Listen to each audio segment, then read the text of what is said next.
नमस्कार, मैं धर्मेंद्र कुमार। प्रगति क्लासेस के YouTube चैनल में सभी का बहुत बहुत स्वागत। आज बात करेंगे प्रगति परीक्षा क्रमांक 7 संविधान से ये लिया गया है। तो सबसे पहला क्वेश्चन है, भारत की संविधान सभा का प्रथम अधिवेशन कब हुआ था? तो प्रथम अधिवेशन संविधान सभा का हुआ था 9 दिसंबर 1946 को। दूसरा अधिवेशन हुआ था 11 दिसंबर 1946 को और तीसरा अधिवेशन हुआ था 13 दिसंबर 1946 को और अंतिम अधिवेशन हुआ था 24 जनवरी 1950 को। काफी महत्वपूर्ण है ये अधिवेशन की डेट। याद करने के लिए आपको बता देता हूं कि 9, 11, 13 इनमें दो दिन का अंतर है भाई। 9, 11, 13 दो दिन का अंतर है और अंतिम 24 जनवरी 1950 में अधिवेशन हुआ था। पहला जब अधिवेशन हुआ उस समय अस्थायी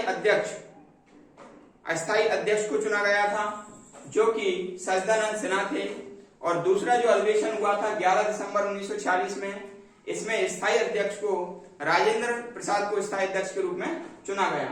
13 दिसंबर की खास बात यह है, जब ये तीसरा अधिवेशन हुआ था 13 दिसंबर 1946 तो जवाहरलाल नेहरू ने भारतीय संविधान की संविधान सभा को पेश किया था और 22 जनवरी 1947 में ये उद्देश्य का प्रस्ताव जो संविधान में पेश किया था, उद्देश्य का प्रस्ताव वो पारित की गई थी। और 24 जनवरी 1950 में खास बात यह है कि डॉक्टर राजेंद्र प्रसाद को संविधान सभा के द्वारा भारत का राष्ट्रपति बनाया गया था।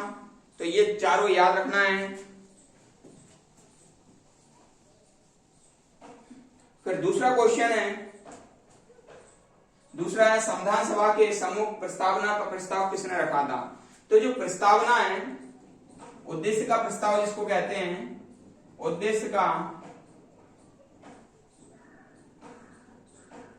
प्रस्ताव,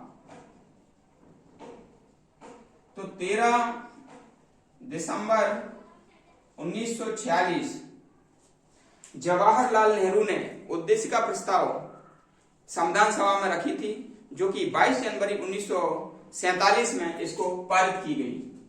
22 जनवरी 1947 में ये उद्देश्य का प्रस्ताव पारित की गई। तो ये दोनों ही डेटें आ जाती हैं। फिर तीसरा क्वेश्चन है, भारत की संविधान सभा ने राष्ट्रीय ध्वज को सर्वप्रथम कब स्वीकार किया?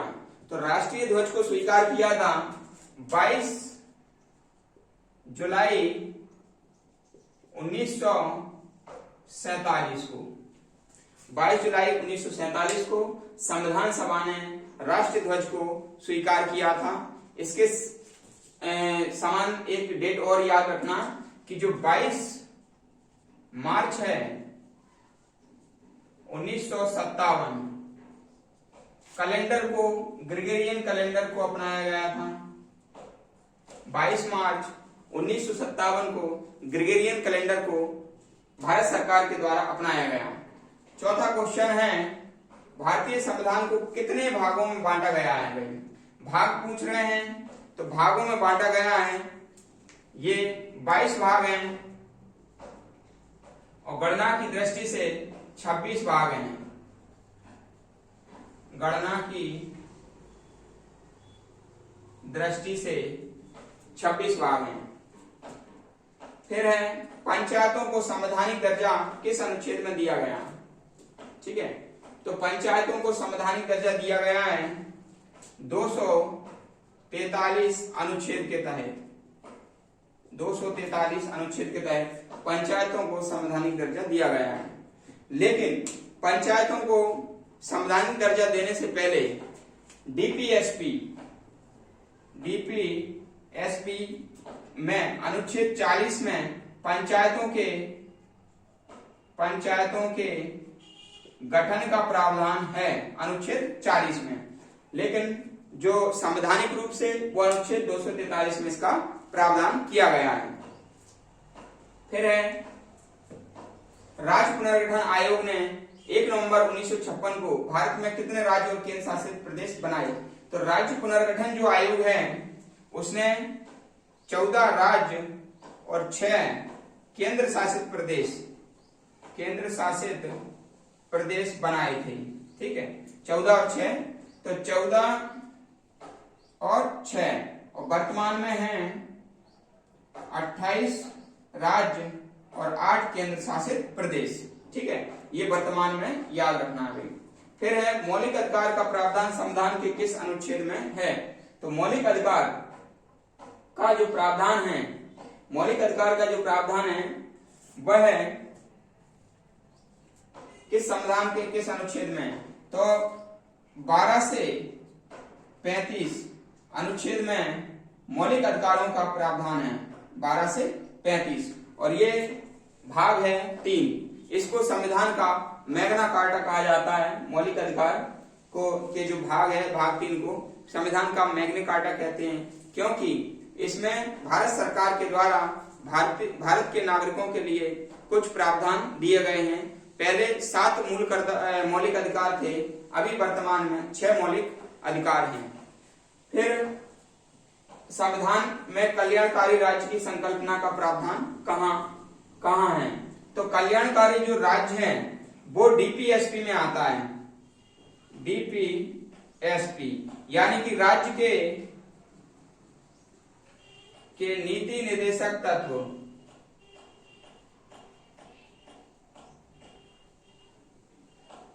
भाग 4। और ये जो है ना, राज्य के जो राजनीतिज्ञ हैं उनके विचारों को दर्शाता है। और ये जो है ना, न्यायालय के बाध्य योग नहीं है ये डीपीएसपी। ठीक है, राज्य की स्वेच्छा पर आधारित है। इसमें जो भी प्रावधान हैं वो राज्य की स्वेच्छा के आधार पर संचालित किए जाएंगे।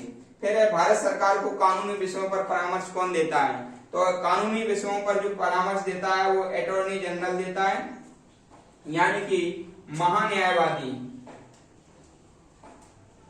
महान्यायवादी देता है। और इसका प्रावधान संविधान के अनुच्छेद 76 में है। ठीक है, और लोक निधि का अभिभावक होता है सीएजी। इसका प्रावधान संविधान में 148 से 151 तक है।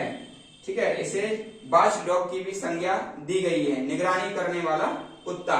और ये इसको कहते हैं नियंत्रक और महालेखा परीक्षक। सीएजी को कहा जाता है नियंत्रक एवं महालेखा परीक्षक। ठीक है, लोक निधि का अभिभावक है। ये लोक निधि की सुरक्षा करता है और संरक्षण करता है। ये प्रगति परीक्षा क्रमांक 7 आपको कैसा लगा कमेंट्स करके बताइए। और एक मैं आपको क्वेश्चन देता हूं कि भारत के प्रथम सीएजी कौन थे और प्रथम एजी कौन थे? एजी यानी कि महान्यायवादी। भारत के पहले महान्यायवादी कौन थे? आप कमेंट्स करके बताइए। दूसरा क्वेश्चन है भारत के पहले सीएजी कौन थे? ये भी आप कमेंट्स करके बताइए। यदि आपको ये टॉपिक अच्छा लगा तो आप लाइक करें, कमेंट्स करें और चैनल को सब्सक्राइब करना ना भूलें। सभी का बहुत बहुत धन्यवाद।